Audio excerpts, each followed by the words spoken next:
السلام علیکم عزیز طلباء و طالبات۔ B A T Y optional paper number 10 جو تنقید پر مبنی ہے، اس سے پہلے مختلف ویڈیوز میں ہم نے تنقید کی تعریف، آغاز، ارتقاء، ادب اور تنقید کا باہمی رشتہ، تنقید کی اہمیت، تنقید کی ضرورت، ان تمام موضوعات پر گفتگو کی ہے۔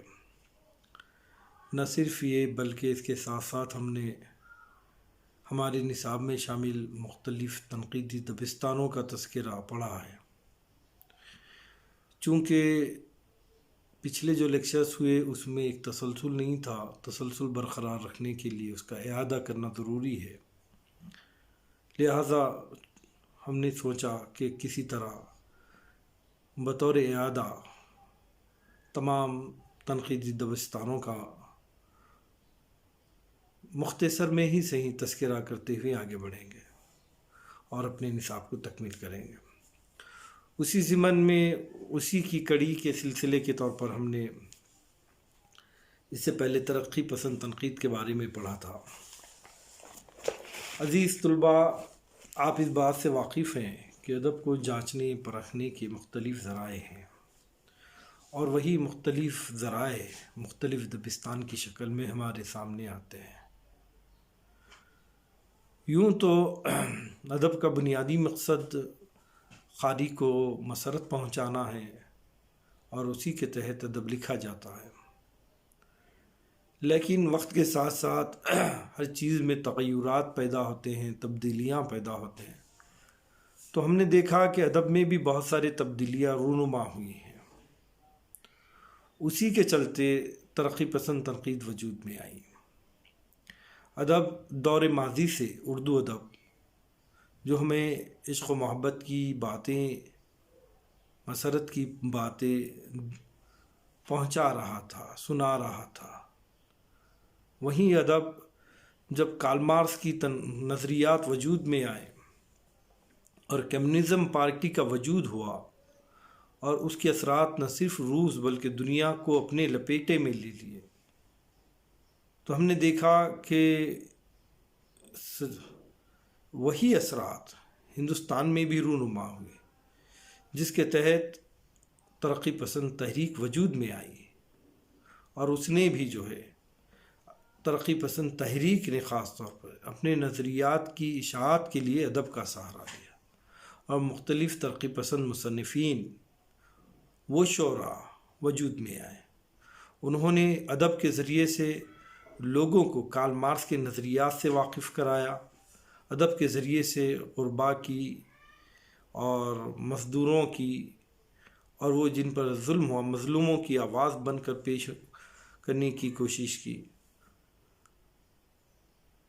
یعنی ادب کی جو تعریف تھی اس میں ایک قسم کی تھوڑی سی تبدیلی رونما ہوئی۔ ادب جو برائے ادب تھا، اب ادب برائے مقصدیت کی طرف مائل ہو گیا۔ تو ادب کو دیکھنے کے مختلف نظریات رہے، تو ہم نے ماضی میں دیکھا کہ ترقی پسند مصنفین نے جو ادب پیش کیا تو ترقی پسند نقاد نے اس ادب کو پسند کیا، لیکن ادب کا تعلق اگر حسن و جمال سے نہ ہو تو یقیناً ادب کا تعلق مسرت سے کٹ جاتا، خوشیوں سے کٹ جاتا ہے۔ اصل مقصدیت تو ادب کی یہی ہے کہ انسان کو مسرت پہنچائے، اور مسرت پہنچانے کا ایک اہم ذریعہ جو ہے حسن و جمال ہے، تو جمالیاتی تنقید وجود میں آئی۔ لیکن اس سے قبل ہم ایک اہم تنقیدی دبستان جو ہمارے نصاب میں شامل ہے، اس کا نام ہے نفسیاتی تنقید، اس کے بارے میں پڑھیں گے۔ تنقید کے سلسلے میں فنکار کی شخصیت کافی اہمیت رکھتی ہے، یعنی تنقید یعنی ادبی تنقید، ادبی تنقید یعنی ادب میں جو کچھ لکھا گیا ہے اس کا جائزہ لینا۔ اب جو کچھ لکھا گیا ہے جس سے لکھا گیا ہے پہلے اس چیز کا مطالعہ کرنا ضروری ہے، یعنی جس شخص نے جس ادب کو لکھا ہے، چاہے وہ نثری اصناف ہو یا شعری اصناف ہو، اس اصناف کا جائزہ لینے سے قبل اس کے لکھنے والے کا جائزہ لینا کا اہم کام جو ہے وہ نفسیاتی تنقید کرتی ہے۔ تو تنقید کے سلسلے میں فنکار کی شخصیت کی اہمیت کو نظر انداز نہیں کیا جا سکتا۔ کسی فن پارے کو فنکار کی شخصیت سے جدا کر کے سمجھنے کا خیال ایک محمل ہے۔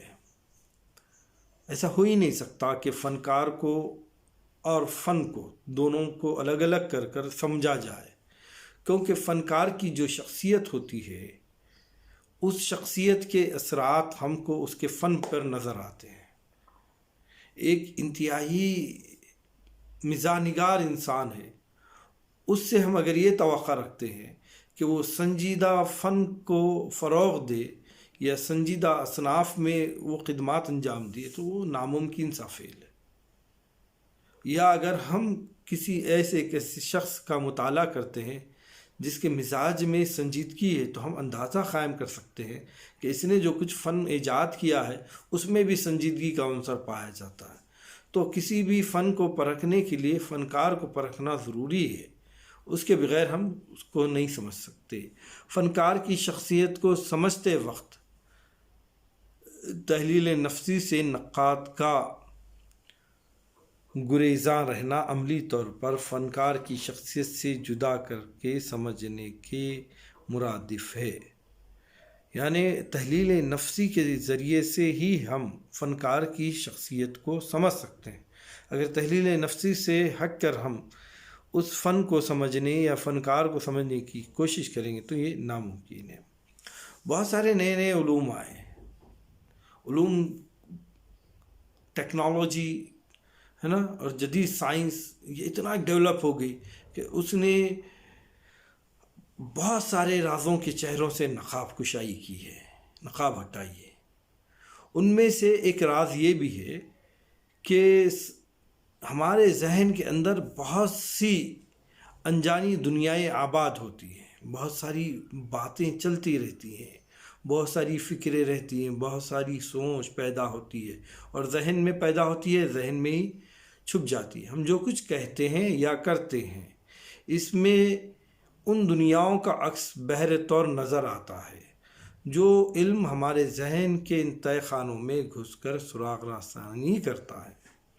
دیکھیے اب ایک ایسا علم بھی ہے جو ہمارے ذہن کا مطالعہ کرتا ہے، ذہن میں کیا چل رہا ہے، ہم کیا سوچ رہے ہیں، کس طرح کی ہماری فکر ہے۔ تو ایسا علم جو ہمارے ذہن کا مطالعہ کرتا ہے، ہماری ذہن کی پیچیدگیوں کو سمجھتا ہے، اس کو کہتے ہیں نفسیات کا علم۔ یہ علم ان باتوں سے سروکار رکھتا ہے کہ انسان کس طرح سوچتا ہے، کس طرح محسوس کرتا ہے اور کس موقع پر اس کے کیا جذبات ہوتے ہیں۔ ان باتوں سے علم نفسیات کا تعلق ہوتا ہے۔ اس علم نے ہمیں بتایا کہ ہمارا ذہن ایک تہہ خانے کی مانند ہے جس میں طرح طرح کا سامان محفوظ ہوتا ہے، اور یہ جو سامان ہمارے ذہن میں محفوظ رہتا ہے اس کا ایک حصہ تو وہ ہے جس کے بارے میں ہم خوب جانتے ہیں کہ ہمارے ذہن میں کیا ہے، اور جس باتوں کو ہم جانتے ہیں کہ ہمارے ذہن میں کیا موجود ہے، ہم کیا سوچتے ہیں، اس کو شعور کہتے ہیں۔ تو ایک وہ بات جو ہمارے ذہن میں ہے اور جس کا ہمیں علم ہے اسے ہم شعور کہتے ہیں۔ دوسرے حصے میں ایک اندھیرا ہوتا ہے، گپ اندھیرا ہوتا ہے، اس کے بارے میں خود ہمیں پتہ نہیں چلتا کہ ہمارے ذہن میں کیا ہے، یا یہاں وہ ساری چیزیں جمع رہتی ہیں جنہیں ہر طرف ناپسند کیا جاتا ہے۔ کوئی ناپسندیدہ بات جسے ہم دیکھتے ہیں یا ہمارے دل میں وہ خیال بھی آتا ہے، ذہن میں وہ خیال بھی آتا ہے، لیکن ہم اس کو بھلا دیتے ہیں۔ تو یہ باتیں ہمارے ذہن میں رہتی ہیں۔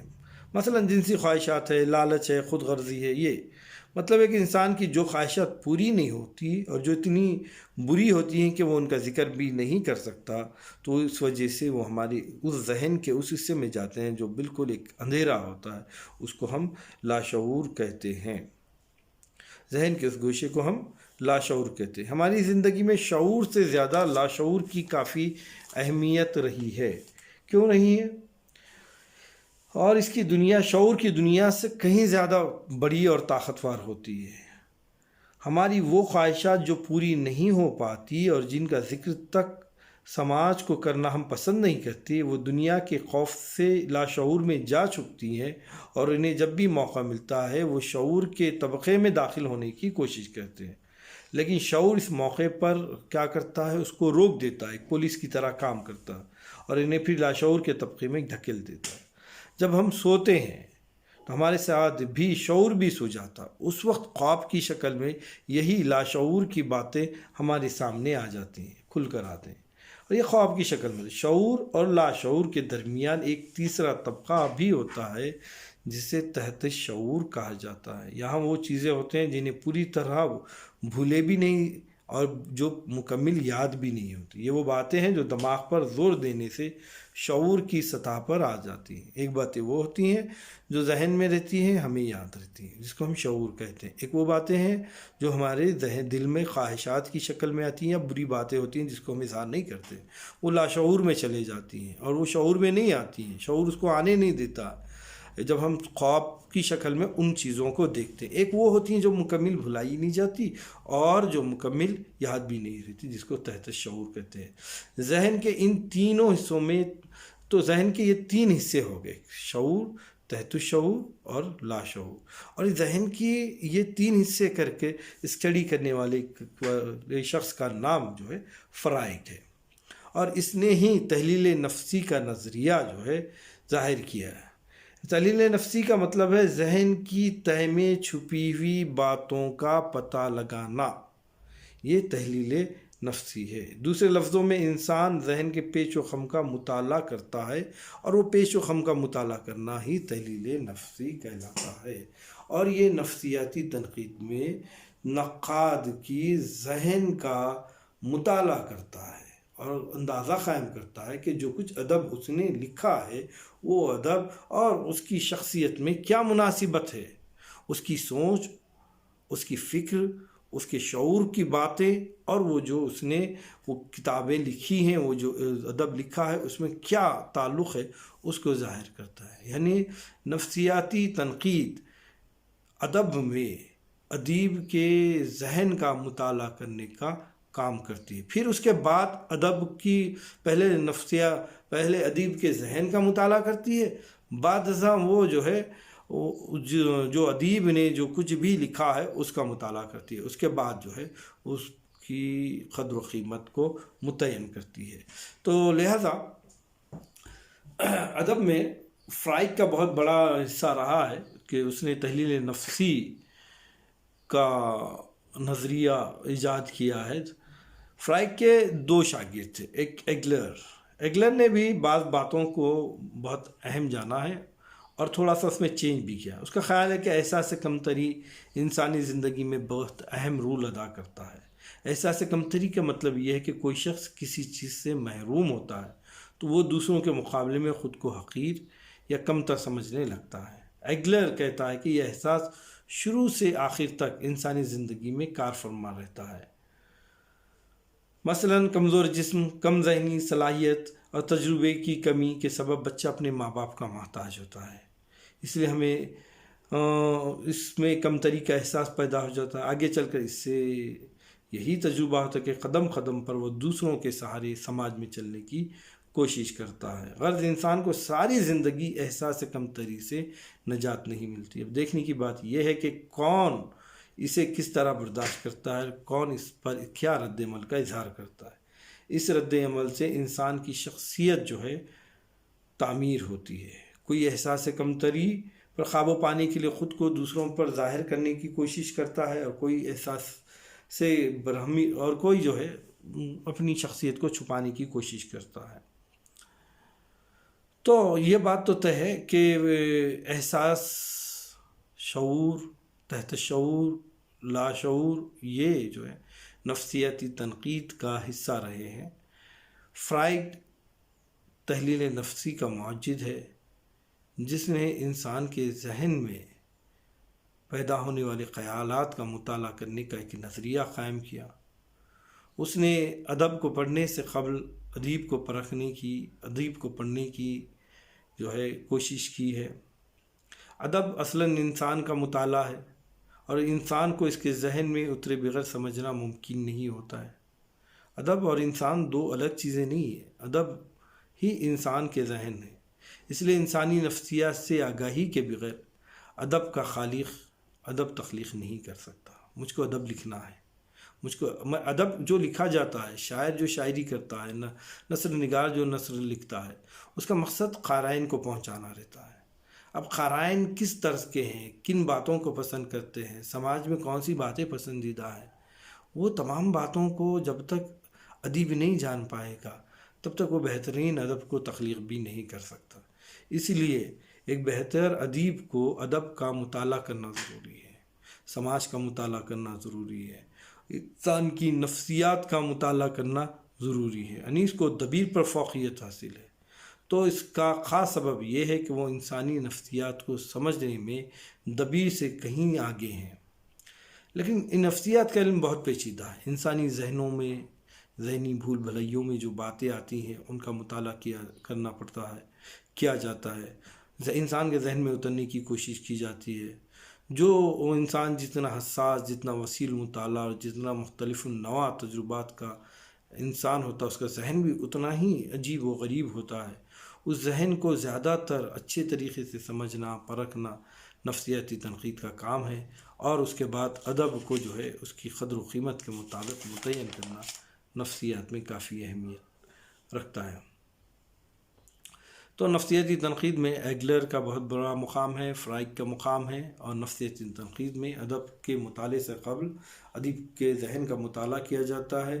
شعور، تحت شعور اور لاشعور ادب میں کافی اہمیت نفسیاتی تنقید میں کافی اہمیت رکھتے ہیں۔ نفسیاتی تنقید انسان کے ذہنوں کو سمجھنے کا نام ہے، نفسیاتی علم جو ہے انسان کے ذہنوں کو سمجھنے کا، پرکھنے کا نام ہے، اور ادب انسان کی زندگی ہی ہے۔ تو ادب کو بہتر تخلیق کرنے کے لیے ادیب کو سماج کا مطالعہ، انسانی ذہنوں کا مطالعہ ضروری ہوتا ہے۔ تو یہ تھی نفسیاتی تنقید، جس کو میں نے انتہائی مختصر طور پر آپ کے سامنے پیش کیا ہے، کیونکہ اس سے قبل ہم نے اس کا ہم نے تفصیلی مطالعہ کیا ہے۔